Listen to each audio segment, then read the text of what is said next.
Hello again, class. My name is Janine Diaz. The literature focus unit I chose involves the story of the Three Little Pigs. So the story of the Three Little Pigs is a well-known and well-loved folk tale. Now, folk tales are stories that have been passed down orally throughout generations. So because of this, there's not really a true author that we know of.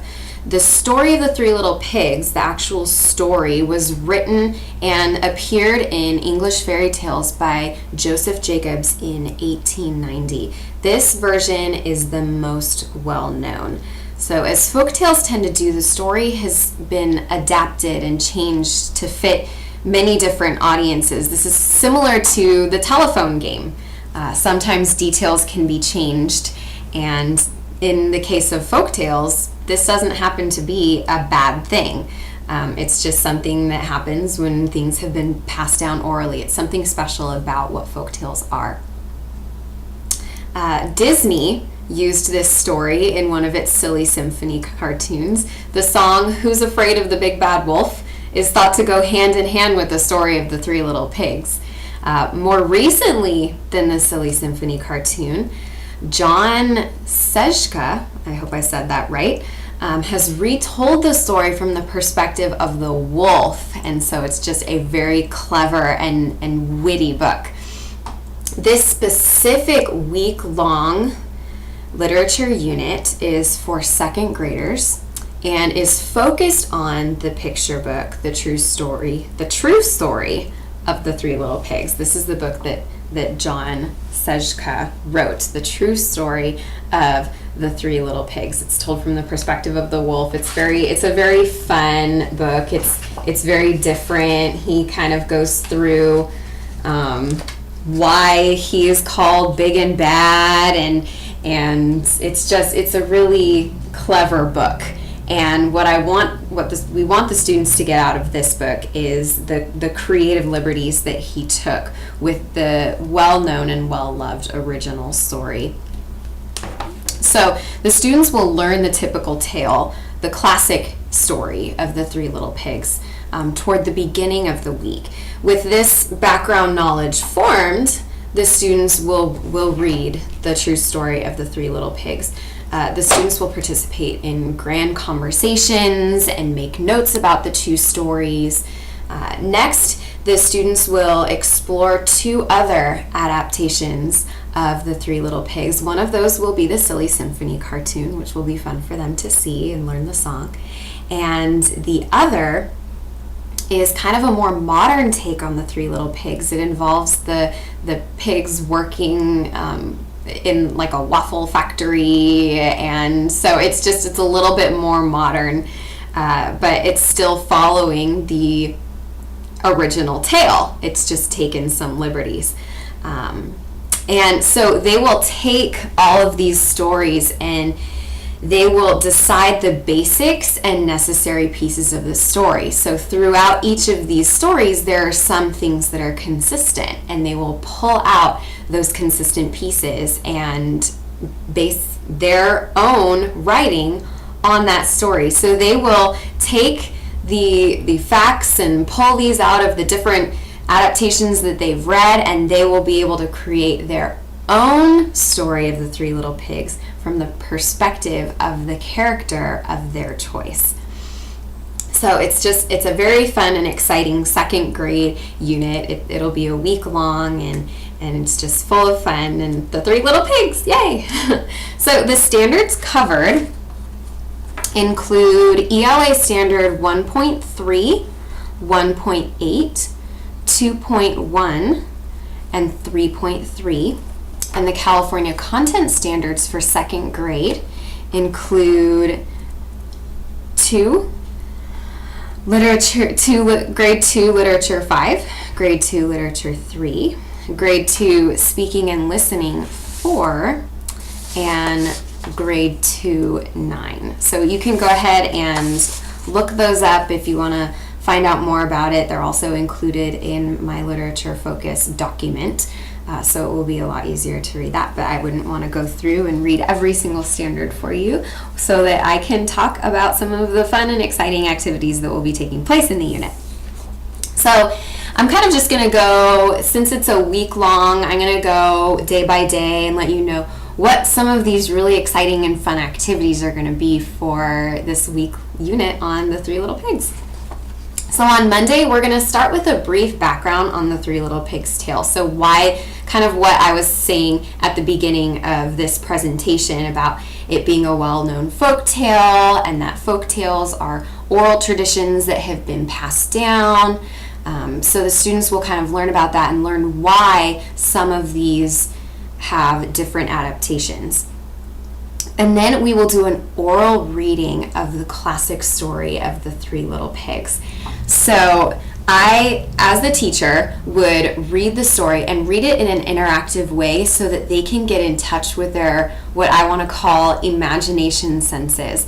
We really want them to understand and pull out some descriptive words, and we want them to feel and smell and see and the different exciting parts of this book. We almost want them to feel the wolf blowing down the house. So that will be brought out during the original reading of the classic, The Story of the Three Little Pigs, the one that is in English Fairy Tales by Joseph Jacobs. And then we'll participate in a grand conversation and talk about the story and what elements did we like, and we'll fill out a graphic organizer while doing that, and we'll do a sort of a story map.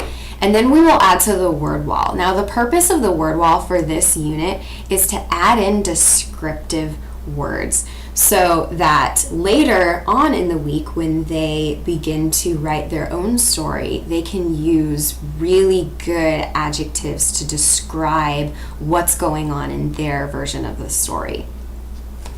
And on Tuesday, we will do a shared reading of the true story of the Three Little Pigs.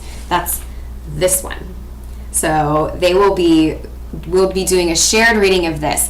First, I will read it aloud as they follow along. They'll get their own copy, and they will follow along while the teacher reads it aloud.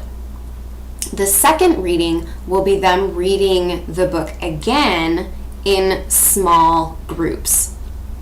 And the last reading will be them reading independently on their own and pulling out different qualities that they liked about the story.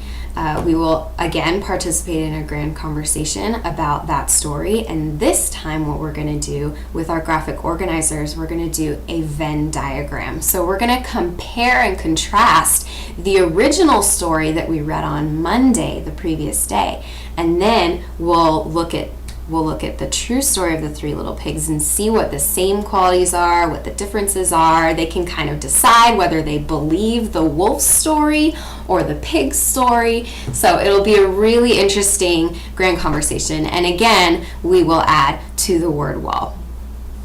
On Wednesday, this will be a little bit more fun. They will probably be very excited to not listen to the teacher talk anymore and watch the Silly Symphony cartoon. It's about 8 minutes long. It's a very cute piece if you haven't seen it. The story has been changed a little bit to fit a younger Disney audience. So they will be able to pull out little qualities. They should be able to see some of the differences and some of the liberties that Disney took with their version of the Three Little Pigs.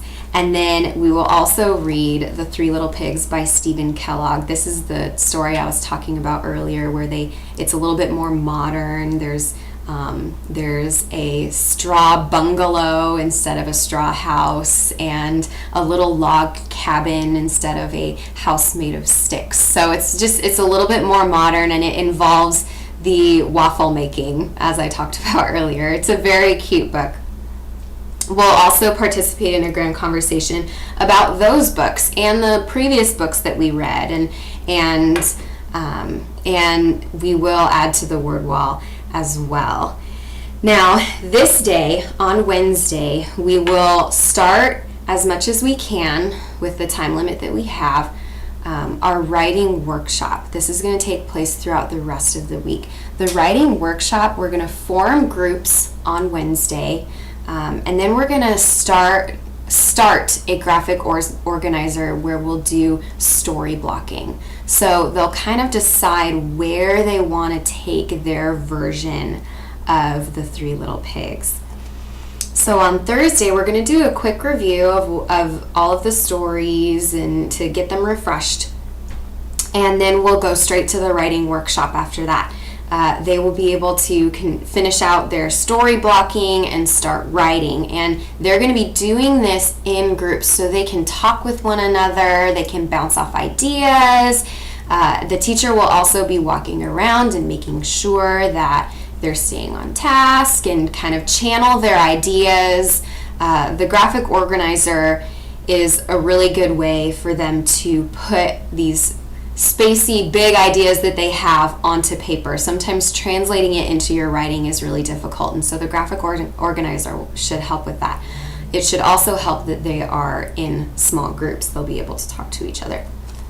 So they'll be doing their drafting and their revising in groups with that. And then on Friday, we'll go straight into the writing workshop. They'll do more of their editing and kind of get their publishing taken care of. And I want to give them the weekend also to be able to finish everything up, to maybe do some illustrations and everything. So the final story will be due on Monday. So they have the weekend to be able to work on it.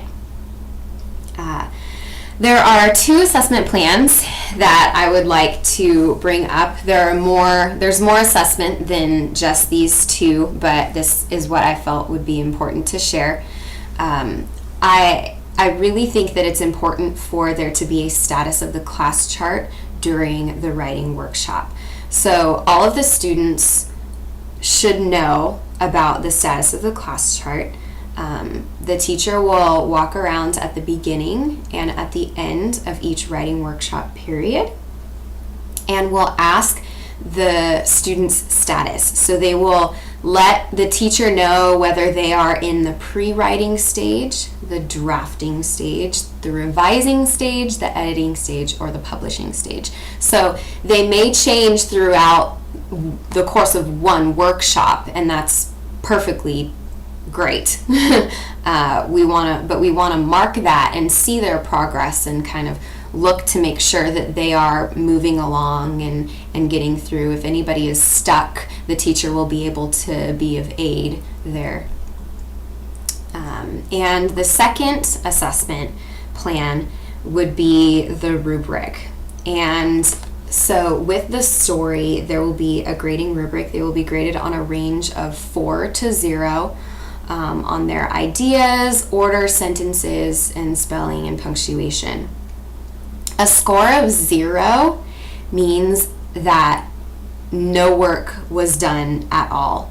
So even if the student tries, the lowest he or she can get is a 1. And I feel that that's important because you really want the student to be able to try. If they didn't turn in anything, a 0 would be acceptable. But if they try, I do want them to at least get a 1. So that would be kind of the score of the grading rubric. So that is my literature focus unit that I have chosen for this class. I had a lot of fun creating it, and it's something that I was very passionate about. I love these old stories and these old folk tales, and I think that second graders would enjoy this as well.